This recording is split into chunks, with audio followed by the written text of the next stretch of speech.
আরে আরে তাড়াতাড়ি চল, এই নাপলা পুটি, তাড়াতাড়ি চল চল চল, পা চালিয়ে চল। যাচ্ছি তো, এর থেকে বেশি দূরে আমি ছুটতে পারি না। তার বলতে হবে না পুটি, আজ অনেক দেরি হয়ে গেছে। পাঠশালায় পণ্ডিত মশাই এতক্ষণে নিশ্চয়ই পড়ানো শুরু করে দিয়েছেন। চল চল। তোমরা সবাই পড়া মুখস্থ করে এসেছো তো? করেছি পণ্ডিত মশাই। বেশ বেশ। কি তোরা তিনজন এতক্ষণ ছিলিস কোথায়? এত দেরি করে কেউ পাঠশালায় আসে নাকি? ক্ষমা করে দিন পণ্ডিত মশাই, আর এমন হবে না। যেমন দাদু তার তেমন নাতি নাতনি। দাদু রাত সবাই দেরি করে আসে আর নাতি নাতনিরা পাঠশালায়। না না না না, আমি তোদের আর ছাড়বো না। তোদের আজ কান ধরে পাঠশালার বাইরে দাঁড়াতে হবে, এটাই তোদের শাস্তি। ধুর, দেখেছিস পুটি, আজ তোর জন্য কত দেরি হয়ে গেল। আমি কি করব? ন্যাপলাই তো আসতে দেরি করছিল। তোরা কি এত ফিসফিস করছিস শুনি? কিছু নয় পণ্ডিত মশাই, আমাদের আর ছেড়ে দিন না। এমন ভুল আর কোনোদিনও করবো না, সত্যি বলছি। ও, এটা মামা বাড়ি পেয়েছিস নাকি যে যখন খুশি আসবি যখন খুশি যাবি? এখানে আমি যা বলবো তাই হবে। শোন সবাই, আগামী মাস থেকে আমি আর তোদের বিনা পয়সায় পড়াতে পারবো না। তোরা যদি আমার কাছে পড়াশোনা করতে চাস তাহলে মাসে 10 পয়সা করে বেতন দিতে হবে। বাড়িতে গিয়ে এই কথাটা বলে দিস, আর বলিস যদি এই কথাটা মহারাজের কানে যায় তাহলে খুব খারাপ হবে, মনে থাকে যেন। আচ্ছা পণ্ডিত মশাই। অনেক হয়েছে, আর না। এবার আমি আমার সব ছাত্রদের কাছ থেকে বেতন নিয়ে নিজের ট্যাগে ঢোকাবো। শিক্ষা তো আর বিনা পয়সায় দেওয়া যায় না। আই, বাড়িতে গিয়ে কি বলবি? পণ্ডিত মশাই যেটা বলেছেন সেটাই বলবো, না হলে পণ্ডিত মশাই আমাদের আর পড়াবেন না বলেছেন। কিন্তু মহারাজ তো আমাদের পড়াশোনার জন্য অবৈতনিক পাঠশালা খুলে দিয়েছিলেন, তাহলে পণ্ডিত মশাই বেতন চাইলেন কেন?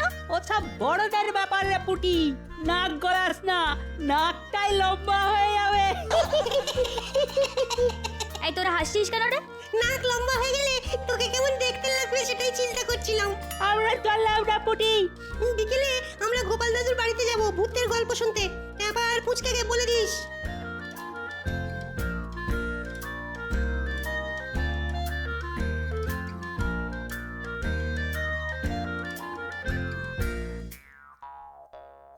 আয় আয় মা আয়, আজ পাঠশালায় কেমন লেখাপড়া হলো শুনি। কি হলো পুঁটি? বাবা জানো, পণ্ডিত মশাই বলেছেন আগামী মাস থেকে 10 পয়সা করে বেতন না দিলে আমাদের আর পড়াবেন না। সে কি 10 পয়সা? সে তো অনেক। আমি অত পয়সা পাবো কোথায় মা? না না না না, এমন তো হওয়ার কথা ছিল না। মহারাজ তো পড়ালেখা করার জন্য 1 পয়সাও কারোর কাছ থেকে কোনোদিন চাননি, তাহলে পণ্ডিত মশাই কেন চাইছেন? তবে কি মহারাজের কাছে একবার যাব, গিয়ে পা ধরে ভিক্ষা চাইবো? না হলে যে আমার মেয়ের পড়াশোনা বন্ধ হয়ে যাবে। না না না না, তুমি মহারাজের কাছে একদম যাবে না বাবা। পণ্ডিত মশাই বলে দিয়েছেন এই খবর যেন মহারাজের কানে না যায়। তবে এবার কি হবে গো? আমি বলি কি, তুমি একবার গোপাল দাদার কাছে যাও। এই বিপদের দিনে গোপাল দাদা আমাদের একমাত্র বাঁচাতে পারে। ঠিক বলেছো তুমি, আমি এক্ষুনি যাচ্ছি গোপাল দাদার কাছে।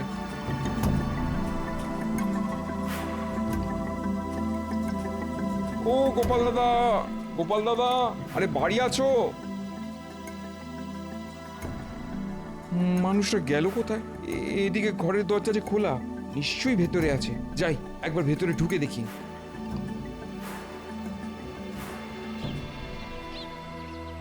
ও গোপাল দাদা, আরে ও গোপাল দাদা, আরে ওঠো ওঠো। গিন্নি, আজ তোমার গলার আওয়াজটা ভারী হয়ে গেল কি করে গো? গিন্নি নয় গো গোপাল দাদা, এটা আমি। আরে আমি পুটির বাবা। হ্যাঁ, ও তাই বলো। তা তুমি এই সাত সকালে আমার বাড়িতে কেন? বড় বিপদে পড়েছি গো গোপাল দাদা। তাই নাকি? তা কি বিপদে পড়লে শুনি? পণ্ডিত মশাই পুঁটিদের পড়াশোনার জন্যে আগামী মাস থেকে বেতন বাবদ 10 পয়সা করে চেয়েছেন। বেতন দিতে না পারলে উনি আর পড়াবেন না। আমি গরিব মানুষ, নুন আনতে পান্তা ফুরোয়। আমি যদি মাসে 10 পয়সা পুঁটির লেখাপড়ার জন্য খরচা করি তাহলে আমাদের সংসার চলবে কেমন করে গোপাল দাদা? হ্যাঁ, বলো কি ভাই? তা তুমি এই কথাটা মহারাজকে জানিয়েছো? না গোপাল দাদা, পণ্ডিত মশাই বলেই দিয়েছেন এই খবর যেন মহারাজের কানে না যায়। ও এই ব্যাপার। পণ্ডিতটা দেখছি দিন দিন মন্ত্রী মশাইয়ের মতন হয়ে যাচ্ছে। ঠিক আছে, তুমি নিশ্চিন্তে বাড়ি যাও, যা করার এবার আমি করছি। তুমি একটু দেখো গোপাল দাদা, না হলে আমরা সবাই পথে বসবো। দেখতে তো আমাকে হবেই ভাই। মহারাজ রাজ্যের সব বাচ্চাদের বিনামূল্যে শিক্ষা দেবেন বলে পণ্ডিতকে পাঠশালায় বসিয়েছিলেন, আর সেই পণ্ডিত কিনা বেতন চেয়ে বসলো। না না, এত সহজে আমি পণ্ডিতকে ছাড়বো না, এই বলে দিলাম।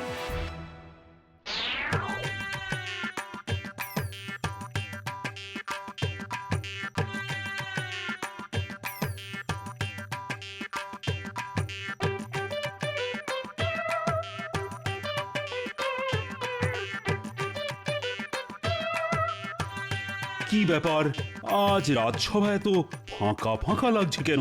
লাগবেই তো মহারাজ, আজ গোপাল আসেনি তো। ঠিক বলেছ, অমন পাহাড়ের মতো চেহারা নিয়ে গোপাল আমার সামনে বসে না থাকলে কি যেন একটা নেই নেই বলে মনে হয় আমার। আর নেই মনে হবে না মহারাজ, গোপাল এসে গেছে, আর পাহাড়ের মতো চেহারা নিয়ে বসেও পড়েছে। গোপাল, তুমি অনেক দিন বাঁচবে। একটু আগে তোমাকে নিয়েই কথা হচ্ছিল, আর ঠিক তখনই তুমি ঢুকলে। এটাই একটা সমস্যা, আমি ঠিক সময় মতো সব জায়গায় পৌঁছে যাই আর সব জেনে ফেলি। কিছুটা অলৌকিক হলেও এটাই সত্যি। এমন কেন বলছো গোপাল? হ্যাঁ, তুমি আবার কি জানতে পারলে? অনেক কিছু জানতে পেরেছি রাজবৈদ্য। এই যে আমাদের পণ্ডিত মশাই, উনি নাকি আজ পাঠশালার ছাত্রদের কাছ থেকে প্রত্যেক মাসে বেতন বাবদ 10 পয়সা করে চেয়েছেন। কি পণ্ডিত? ইরে, যেটা ভয় পাচ্ছিলাম সেটাই হলো।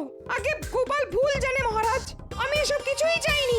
লুকিয়ে লাভ হবে না পণ্ডিত, পুঁটি বাড়িতে এসে পুরোটা বলে দিয়েছে, আর পুঁটির বাবা আমাকে এসে সব বলে গেছে। পণ্ডিত, আমি তোমাকে পাঠশালায় বসিয়েছি ছাত্রদের শিক্ষা দেওয়ার জন্য, তার বদলে আমি তোমাকে মাস গেলে বেতন দিই। তোমার এত বড় সাহস হয় কি করে যে তুমি ছাত্রদের কাছ থেকে মাসে 10 পয়সা বেতন হিসাবে চাও? মহারাজ, এটা আমার বিরুদ্ধে একটা চক্রান্ত।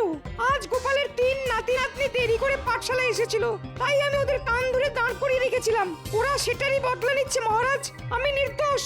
গোপালের নাতি নাতনিগুলো গোপালের মতোই ধরিবাজ মহারাজ। একবার তো গুলতি দিয়ে মেরে আমার মাথায় আলু বসিয়ে দিয়েছিল। বেশ, আমি দুজনের কথাই শুনবো এবং সত্যি মিথ্যে নিজে যাচাই করে দেখব। কোথায় চললেন মহারাজ? আমি নিজে ছাত্রছাত্রীদের বাড়িতে বাড়িতে যাব, গিয়ে তাদের সঙ্গে কথা বলবো। পণ্ডিত, গোপাল, তোমরাও আমার সাথে চলো। চলুন মহারাজ, এবার দুধ আর জল আলাদা হয়ে যাবে।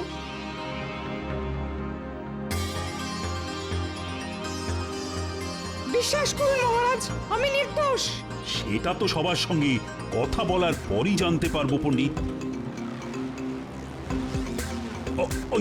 ওই তো একটা বাচ্চা দাঁড়িয়ে আছে। পণ্ডিত, এই বাচ্চাটা কি তোমার পাঠশালায় যায়?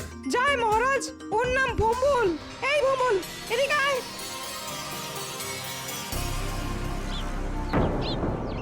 তুমি আজ পাঠশালায় পড়াশুনো করতে গিয়েছিলে? গেছিলাম মহারাজ। বেশ বেশ, তা পণ্ডিত মশাই কি তোমাদের কাছ থেকে বেতন বাবদ 10 পয়সা চেয়েছেন? না মহারাজ। দেখলেন মহারাজ, আমি বলেছিলাম না গোপাল মিথ্যে কথা বলেছে। হ্যাঁ, এসব কি হচ্ছে? ওই তো আরেকটি ছেলে যাচ্ছে। পণ্ডিত, ওকেও ডাকো। এই বলরাম, এদিকে শোন। প্রণাম পণ্ডিত মশাই। প্রণাম মহারাজ। আচ্ছা বলরাম, তুমি আমাকে সত্যি করে বলো তো, আজ পাঠশালায় পণ্ডিত মশাই তোমাদের কাছ থেকে বেতন বাবদ 10 পয়সা করে চেয়েছেন? না মহারাজ, পণ্ডিত মশাই খুব ভালো, আমাদের খুব ভালোবাসেন। বেশ বেশ, এবার তোমরা যাও যাও।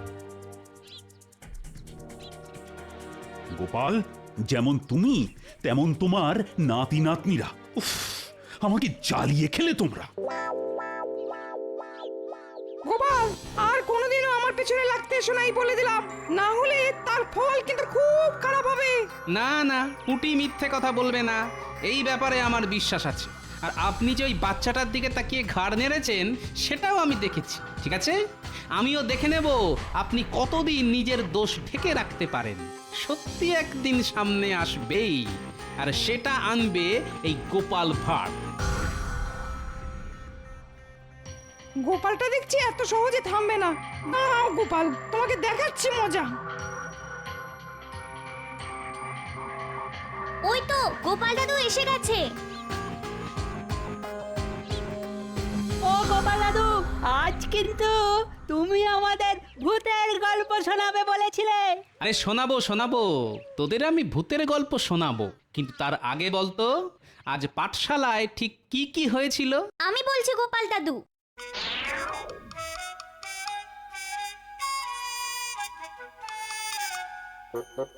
আর পণ্ডিত মশাই আজ আমাদের কি বলেছে জানো?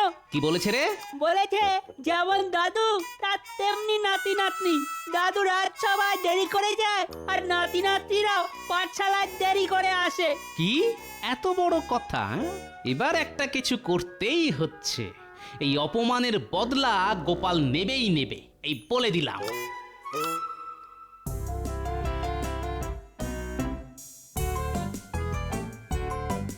আমিও গোপালকে ছাড়বো না, কিছুতেই না। বেটার লম্বা নাক আমি ভোঁতা করেই ছাড়বো। গোপালের কলা গাছে মোচা ধরেছে, আজ রাতে আমি ওটাকে হাত সাফাই করব, কিন্তু একা একা কিছু করা যাবে না। আছে আছে, ভম্বল আর বলরাম তো আছে, ওদের আমি আমার দলে টেনে নেবো। ওদের বেতন লাগবে না শুনলে ওরা আমাকে আমার কাজে সাহায্য করবে।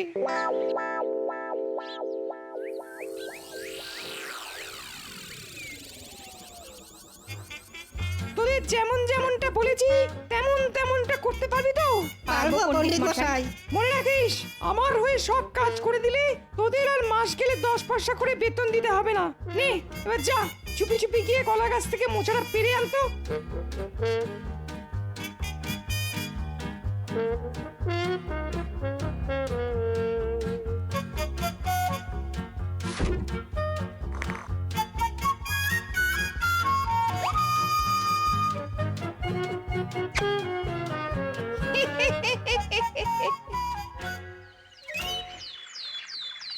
হায় হায়, এ কি হলো? কত স্বাদ করে মোচার ঘন্ট খাবো ভেবেছিলাম, সব শেষ হয়ে গেল। হায় হায় হায় হায় হায়। কার এত বড় সাহস হবে যে গোপালের ঘরে ঢুকে গোপালের কলা গাছ থেকে মোচা চুরি করে? না না, এ সাধারণ চোরের কাজ নয় গিন্নি। এ কি, এটা বাচ্চার পায়ের ছাপ? তার মানে এটা কোনো বাচ্চার কাজ। কিন্তু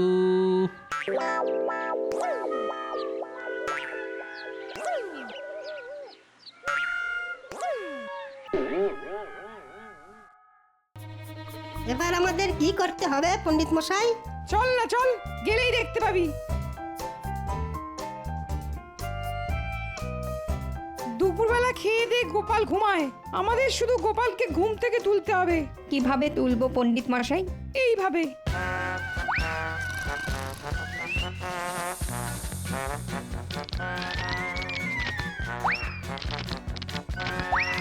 ওরে বাবা, এই এই কে রে? কে আমার ঘরের চালে পাথর মারছিস রে? এই তো আমাদের রাজপণ্ডিত, সঙ্গে ওই বাচ্চা দুটো আছে দেখছি। কি সর্বনাশ হলো গো, চাল কুমড়ো গুলো সব পাথর লেগে থেতলে গেল গো। হায় হায় হায় হায় হায়। গিনি গিনি, আর কান্নাকাটি করে লাভ নেই, অনেক সহ্য করেছি, আর নয়, এবার কিছু একটা করতেই হবে। হ্যাঁ, কোথায় চললে শুনিয়ে? বদলা নিতে।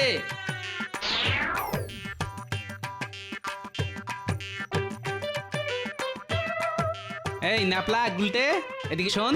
বলো গোপাল দাদু। চল আমার সঙ্গে, কাজ আছে। কোথায় যাবো গোপাল দাদু? কালি মেখে ভূত সাজতে। তোরা ভূতের গল্প শুনবি বলছিলি না?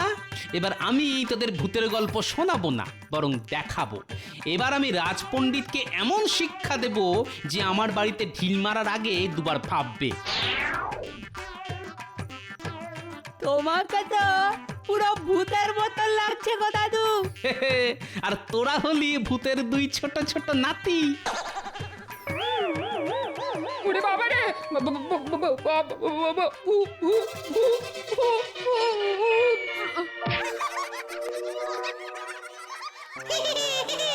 দিদা আমাদের চিনতে পারেনি। জমবে খেলা। চল।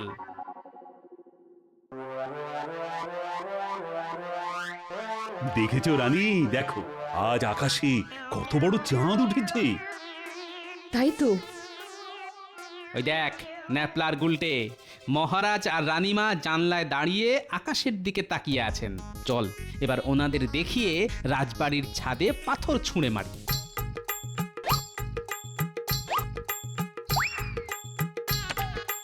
কে কে ওখানে? কে? কার এত বড় সাহস?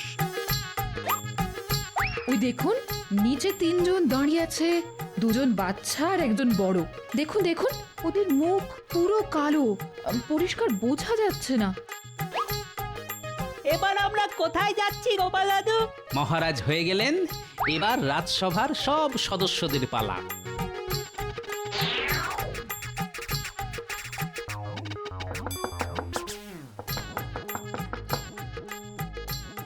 কে কে আপনারা? আমরা কালো মানুষ। কালো মানুষ? সে আবার কি? কি চান আপনারা? দেখাচ্ছি কি চাই। তবে রে, জামা কাপড় সব ভিজিয়ে দিল। একবার যদি ধরতে পারি না।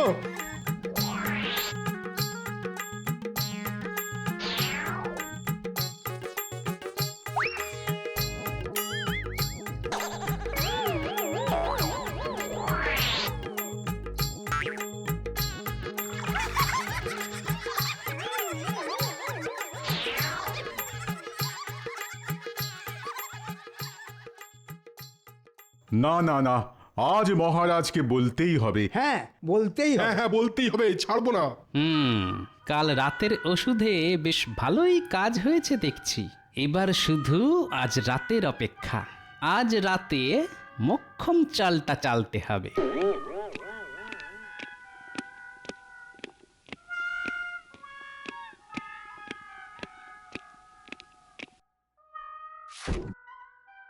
মহারাজ, কৃষ্ণনগরে কালো মানুষ ঢুকেছে। হ্যাঁ মহারাজ, কাল কালো মানুষ আমার ঘরে ঢুকে সব ওষুধ আমার মাথায় ঢেলে দিয়ে গেছে। শুধু কালো মানুষ নয়, সঙ্গে তার 2 জন ছোট ছোট ছাকরেদও আছে। হ্যাঁ, তোমাদেরও? কাল 3 জন কালো মানুষ আমার জানলা উদ্দেশ্য করে পাথর ছুঁড়েছে। তাহলে বুঝুন মহারাজ, কেমন বিপদের মধ্যে আছি আমরা। সেনাপতি, আর সময় নষ্ট করো না। তুমি আজ রাতেই রাজ্যে পাহারা বসাও। আগে আমি একটু বাড়ি যাব মহারাজ। কেন গোপাল? কালো মানুষ এখনো পর্যন্ত আমার কোনো ক্ষতি করেনি, কিন্তু মন বলছে এবার করবে। আর আমার ঘরে আপনার দেওয়া অনেক মোহর আছে, তাই বাড়ি গিয়ে ওগুলো আমি এক জায়গায় করে কাল ভোরে সব আপনার কাছে দিয়ে যাব মহারাজ। যতদিন না কালো মানুষ ধরা পড়ছে, ওগুলো দয়া করে আপনার কাছে রেখে দিলে খুব উপকার হয়। আচ্ছা আচ্ছা, সেই ভালো সেই ভালো। তুমি যাও গোপাল, কাল ভোরে সব মোহর তুমি আমার কাছে জমা রেখে দাও। আমার কাছে সব নিরাপদেই থাকবে। ধন্যবাদ মহারাজ, আমি চলি।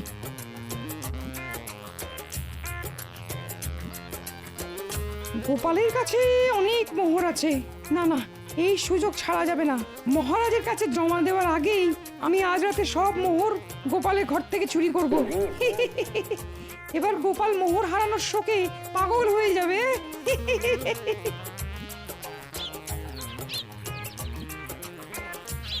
ও গোপাল দাদু! ও, তোরা এসে গেছিস, ভালো করেছিস। শোন, আজ রাতে আরেকটা ছোট্ট কাজ আছে। রাতে কুলতি নিয়ে আমার বাড়িতে চলে আসিস। কি কাজ সেটা তো বলো। বলছি, শোন।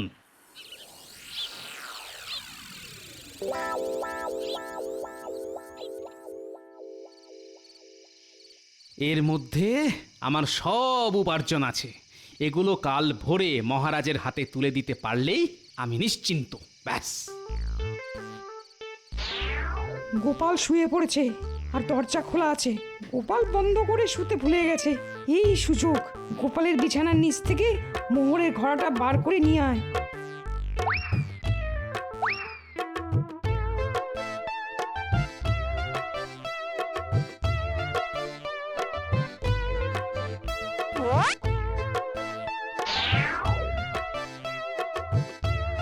যা যা, নিয়ে যা নিয়ে যা। ওর ভেতরে এমন জিনিস আছে যেটা একবার তোদের গায়ে পড়লে আর সহজে উঠবে না। এবার এই সব মোহর আমার